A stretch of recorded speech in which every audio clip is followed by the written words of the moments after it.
Hello friends, स्वागत है आपका एक और नए वीडियो पर। दोस्तों, झारखंड इतिहास का जो हम लोग का सीरीज चल रही है, इसमें ये लेक्चर 5 है और आज के इस वीडियो में हम लोग पढ़ने वाले हैं मध्यकाल में झारखंड। इससे पहले हम लोग प्राचीन झारखंड के बारे में हम लोग पढ़ चुके थे। आज के इस वीडियो में हम लोग डीपली पढ़ेंगे मध्यकाल के बारे में। तो मध्यकाल की अगर हम बात करें, इससे पहले मैंने बोला था कि मध्यकाल में झारखंड में जो है पूरा का पूरा, अगर हम बात करें शासन व्यवस्था की, तो ये क्षेत्रीय राजवंशों को जाता है। पूरा का पूरा जो शासन व्यवस्था है वो क्षेत्रीय, चाहे वो हम बोल सकते हैं झारखंड का मुंडा राज हो, छोटा नागपुर का नाग वंश हो, पलामू का रक्सेल वंश हो, या फिर सिंहभूम का सिंह वंश हो, ये सब हम लोग पढ़ने वाले हैं इस आज के टॉपिक में। तो झारखंड इतिहास का जो ये हम लोग का मध्यकाल में झारखंड है, इसके बारे में मैं जो हूँ आपको एक बेसिक अंडरस्टैंडिंग दे सकता हूँ। और इससे पहले जो कॉम्पिटेटिव एग्जाम में पूछा गया है, वही टॉपिक्स को जो है मैंने वही पॉइंट्स को जो है इसमें लिखा है और आपको बताने वाला हूं। तो इस वीडियो में आपको मध्यकाल के बारे में पढ़ने के लिए एक अच्छी समझ और किस प्रकार से क्वेश्चन जो पूछे जा चुके हैं वो हम इसमें जो है डिस्कस करेंगे। तो इसमें सबसे पहले पढ़ेंगे मध्यकाल में झारखंड। इसको हम मध्यकाल को समझने के लिए हम दो भाग में डिवाइड करते हैं। मध्यकाल को दो भाग में पढ़ने के लिए हम समझते हैं, एक तो है पूर्व मध्यकाल और दूसरा है उत्तर मध्यकाल। पूर्व मध्यकाल और उत्तर मध्यकाल, इसको पढ़ लीजिए, आपका मध्यकाल जो है कंप्लीट हो जाएगा। यहां मैंने लिखा है पूर्व मध्यकाल। तो पूर्व मध्यकाल जो है वो हर्षवर्धन की मृत्यु याद रखिएगा 647 ये हो जाता है ईस्वी। 647 ईस्वी से लेकर हम लोग पढ़ते हैं दिल्ली सल्तनत की स्थापना 1206 ईस्वी तक। तो इनके मध्य का जो टाइमिंग होता है वो होता है पूर्व मध्यकाल। और हम लोग भारत का इतिहास में पढ़े थे, भारत का इतिहास में मध्यकाल की बात करें तो वहां हम लोग जो है दिल्ली सल्तनत की स्टार्ट किए थे और उसको ले जाते थे हम लोग औरंगजेब की मृत्यु तक। तो हम लोग मध्यकाल में झारखंड जो है इसको समझने के लिए पूर्व मध्यकाल जो कि 647 ईस्वी से लेकर 1206 ईस्वी तक, और उत्तर मध्यकाल में हम लोग दिल्ली सल्तनत की स्थापना के बाद वाला पढ़ते हैं। दिल्ली सल्तनत के बाद वाला में भी हम लोग पढ़े थे गुलाम वंश, खिलजी वंश, तुगलक वंश, सैयद, लोदी, फिर मुगल पढ़े। तो वो सब जो है इंपॉर्टेंट यहाँ पर कुछ डिस्कस करने वाले। तो सबसे पहले हम लोग पढ़ते हैं पूर्व मध्यकाल के बारे में। देखिए, पूर्व मध्यकाल का मैंने बोला हर्षवर्धन की मृत्यु के बाद वाला। तो झारखंड का जो संबंध है वो पूर्व मध्यकाल से भी रहा, और कौन कौन से अवशेष किनके माध्यम से जो है इसका संबंध हमको पता चलता है वो हम पढ़ते हैं। यहाँ कुछ मंदिर सबसे पहले पढ़ेंगे। तो मंदिर में याद रखिएगा पूर्व मध्यकाल का में हम लोग हापा मुनि गांव याद रखिएगा। हापा मुनि गांव जो कि गुमला में है, हापा मुनि गांव में है महामाया मंदिर। इसका निर्माण गजघंट राय किए थे। ये एक नागवंशी राजा थे, 908 ईस्वी में जो है निर्माण कराए थे। इस मंदिर में विष्णु की प्रतिमा स्थापित की गई थी, और इस मंदिर में जो है प्रथम पुरोहित द्विज जो है एक हरिनाथ नामक मराठा ब्राह्मण था, और ये जो है ये गजघंट राय के धार्मिक गुरु भी थे, हरिनाथ। तो महामाया मंदिर के बारे में याद रखिएगा। आगे है टांगीनाथ का मंदिर। इसकी डीपली वाला हमको फैक्ट ज्यादा जरूरी नहीं होता है।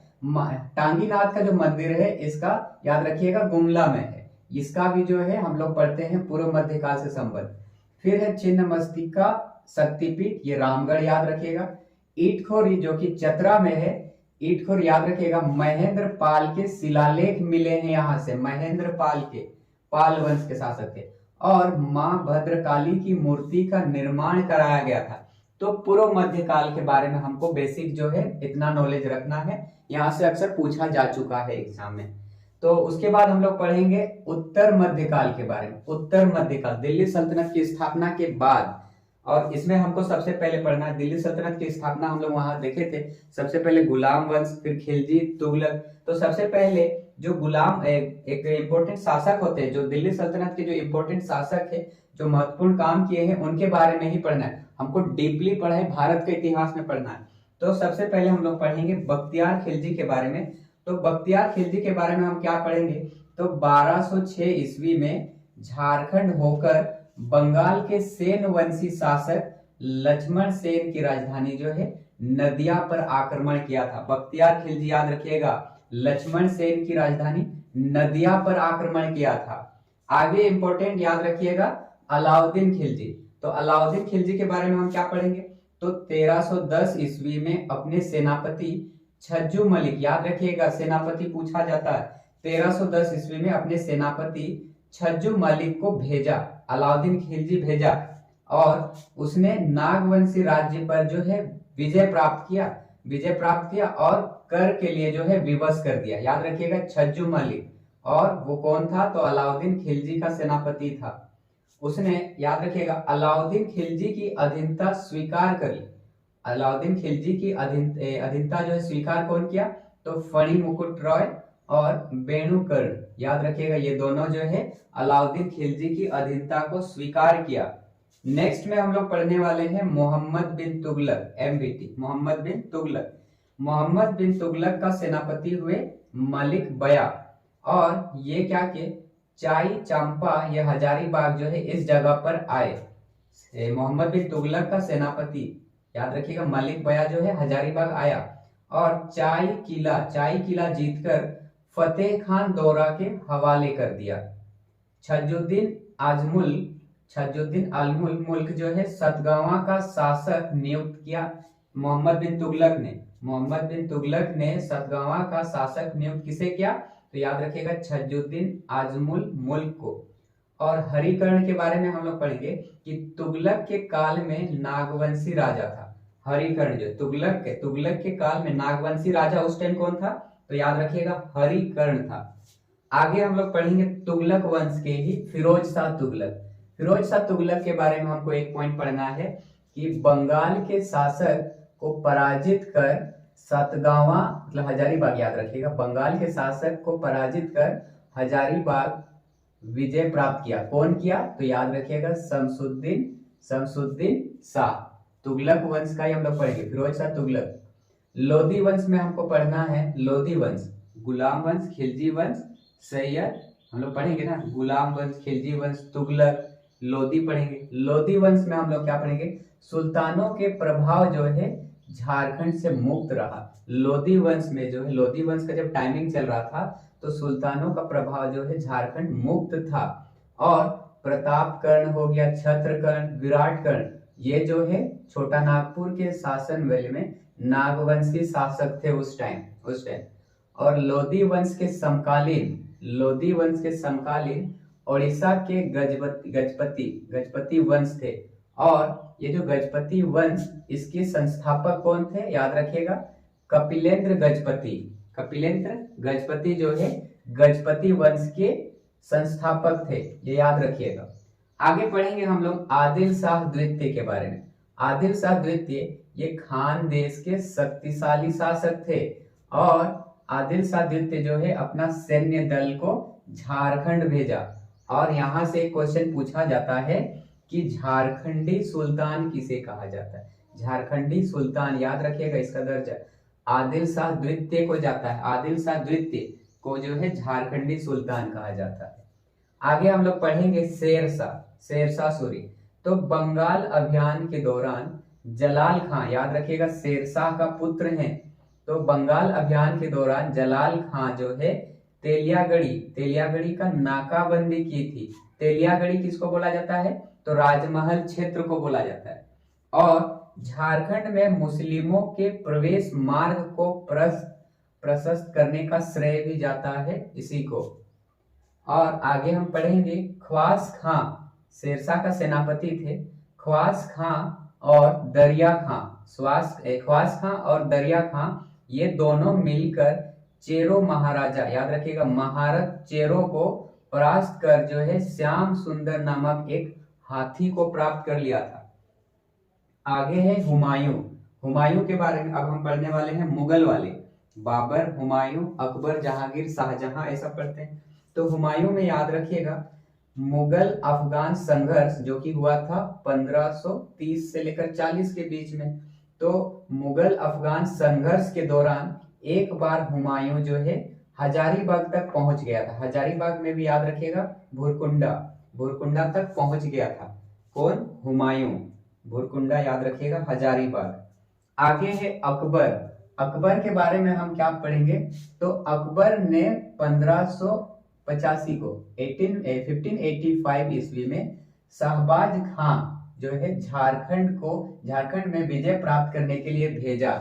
अकबर ने भेजा शहबाज खां को और उनके बीच युद्ध हुआ। युद्ध में मधुकरण शाह जो है हार गए, पराजय हुए और वार्षिक मलगुजारी देना जो है स्वीकार किया। याद रखिएगा, अकबर वाला में हम लोग पढ़ रहे हैं। अकबर जो है 1585, डेट याद करना इतना भी जरूरी नहीं है। याद रखिएगा, अकबर जो है विजय प्राप्त करने के लिए झारखंड किसको भेजा? तो शहबाज खां को। और किसके साथ युद्ध हुआ? तो मधुकरण शाह को, उनके साथ। और हार गया जब मधुकरण शाह, तो फिर उसने स्वीकार किया वार्षिक मालगुजारी देना। 1592 ईस्वी में मानसिंह, याद रखिएगा, राजमहल साहेबगंज वाला भी बंगाल का राजधानी बनाया। मानसिंह जो है बंगाल का राजधानी किसको बनाया? राजमहल को। जहांगीर वाला में हमको पढ़ना है इब्राहिम खान। जहांगीर वाला में एक इंपॉर्टेंट आ जाता है, इब्राहिम खान जो है दुर्जन साल, एक नागवंशी राजा थे। मुगलों की अधीनता जो है स्वीकार करने के लिए उसको विवश किया गया। दुर्जन साल को जो है मुगलों की अधीनता स्वीकार करो ऐसा बोला गया, लेकिन दुर्जन साल जो है ये मना कर दिया। उनकी जो अधीनता है उसको स्वीकार नहीं किया। अब नहीं किया तो इब्राहिम खान क्या किए? जब दुर्जन साल मना कर दिए तो इब्राहिम खान 12 साल तक जो है ग्वालियर के किले में बंद कर दिया। और बंद करने के उपरांत 12 साल तक जो है बंद करके रखा था इसको, दुर्जन साल को। फिर एक बार क्या हुआ, जहांगीर के ही दरबार में एक घटना थी। जहांगीर के दरबार में एक हीरे की परख, जो हीरे की सही पहचान के लिए जो है बड़ी मतभेद हो रही थी। आपको पता है झारखंड की एक नदी है शंख नदी। शंख नदी से जो है हीरे की प्राप्ति होती थी उस वक्त। तो हीरे की जो है असलियत पहचानने के लिए जो है दुर्जन साल को बुलाया गया। और जब वे उस हीरे का परख लिए तो परखने के उपरांत जो है उनको इससे जो है मुक्त कर दिया गया। इनका जो राज्य लिया गया था उन राज्यों को भी वापस दे दिया गया और जो है इस प्रकार से उनको वहां से मुक्त कर दिया गया। और आगे हम लोग पढ़ने वाले हैं शाहजहां के बारे में। तो शाहजहां के बारे में याद रखिएगा, दुर्जन साल जब यहाँ से मुक्त करके वापस चले गए और दुर्जन साल जो है सुरक्षा की दृष्टि से अपनी राजधानी ट्रांसफर कर लिए। ये कोकरा से ट्रांसफर किए दोईसा। याद रखिएगा, दुर्जन साल जो है अपना राजधानी ट्रांसफर कर लिए, कोकरा से ट्रांसफर किए दोईसा। और 100 वर्षों तक नागवंशियों का राजधानी यही रहा, दोईसा। शाइस्ता खान जो कि बिहार के सूबेदार थे, इन्होंने 1641 में पलामू के चेरो राज्य पर आक्रमण किया। और शाइस्ता खान की बात कर रहे हैं, बिहार का सूबेदार था, उसने जो है पलामू के चेरो राज्य पर आक्रमण किया। और उस वक्त कौन थे? प्रताप राय थे, पलामू के चेरो वंश में। तो इनके साथ संधि किए शाइस्ता खान और प्रताप राय संधि किए। और संधि के उपरांत ही 80,000 रुपए देने की बात जो है स्वीकार किया प्रताप रॉय ने। आगे शाहसुजा कौन थे? तो शाहसुजा जो है शाहजहां के पुत्र थे, बंगाल और उड़ीसा के गवर्नर थे। और इसने अपनी जो राजधानी थी वो राजमहल को बनाई थी। शाहसुजा अपनी राजधानी राजमहल को बनाई। अंतिम रूप से हम लोग पढ़ेंगे औरंगजेब के बारे में। तो औरंगजेब, याद रखिएगा, दाऊद खां एक सूबेदार थे। दाऊद खां 1660 ईस्वी में पलामू पर आक्रमण करने एवं मेदिनी रॉय से कर वसूलने हेतु भेजा। औरंगजेब अपना एक सूबेदार को भेजा कर वसूलने के लिए। किसको भेजा? तो दाऊद खां को भेजा। मेदिनी रॉय जो है कर वसूलने हेतु वहां भेजा, मेदिनी रॉय के पास। तो मेदिनी रॉय के बारे में याद रखिएगा, मेदिनी रॉय जो है उनको न्यासी राजा की संज्ञा दी जाती थी। और इसके शासनकाल को ही चेरो शासन का स्वर्ण युग भी कहा जाता है। याद रखिएगा, पूछा भी जाएगा कि किसके शासनकाल को चेरो शासन का स्वर्ण युग कहा जाता है। तो याद रखिएगा मेदिनी रॉय का। और न्यासी राजा की संज्ञा किसे दी जाती है? तो भी याद रखिएगा मेदिनी रॉय को। आगे है औरंगजेब द्वारा बंगाल की राजधानी, औरंगजेब द्वारा बंगाल की राजधानी जो है राजमहल से ट्रांसफर कर दिए ढाका। और मिदनापुर के शोभा सिंह, मिदनापुर याद रखिएगा बंगाल में ही। तो मिदनापुर के शोभा सिंह और उड़ीसा के अफगान रहीम खां जो है राजमहल क्षेत्र की लूटपाट की और उस पर कब्जा किए। पूरी तरीके से कब्जा किए, लेकिन बाद में 1697 में जबरदस्त खां जो है पुनः इससे मुक्त कर दिए, और मुक्त करने के उपरांत जो है फिर से जो है इनका शासन चलने लगा। एक ये पूछा गया है कि झारखंड का कौन सा एकमात्र क्षेत्र है जहां मुस्लिम आक्रमणकारों से पूर्णतः बचा रहा, तो याद रखिएगा धनबाद। धनबाद जो है झारखंड का एकमात्र ऐसा क्षेत्र था जहां मुस्लिम आक्रमणों से पूर्णतः बचा रहा। तो इस प्रकार से हम लोगों का जो मध्यकाल है वो हम दो भाग में समझने का प्रयास किए, एक तो है पूर्व मध्यकाल और उत्तर मध्यकाल। पूर्व मध्यकाल के बारे में ज्यादा नहीं याद रखें, और उत्तर मध्यकाल के बारे में जो अक्सर एग्जाम में पूछा जा चुका है या पूछा जाने वाला है उनके बारे में हम लोग डिस्कस किए, और आपको जो है एक बेहतर तरीके से मध्यकाल के बारे में पढ़ने की समझ में आए, इसीलिए जो आपको इस तरीके से बताने का प्रयास किया। आई होप आपको मेरा इस तरीके से बताने का जो प्रयास है अच्छा लगा होगा। अगर वीडियो अच्छी लगी तो इसे लाइक, कमेंट और अपने दोस्तों को शेयर करें, और इसी तरह के मजेदार वीडियो के लिए इंडियन पाठशाला को सपोर्ट करें, इसे सब्सक्राइब करें। आज के लिए बस इतना ही रखते हैं, मिलते हैं इसी तरह का एक अगला लेक्चर पर। आज के लिए बस इतना ही रखते हैं, तब तक के लिए थैंक यू।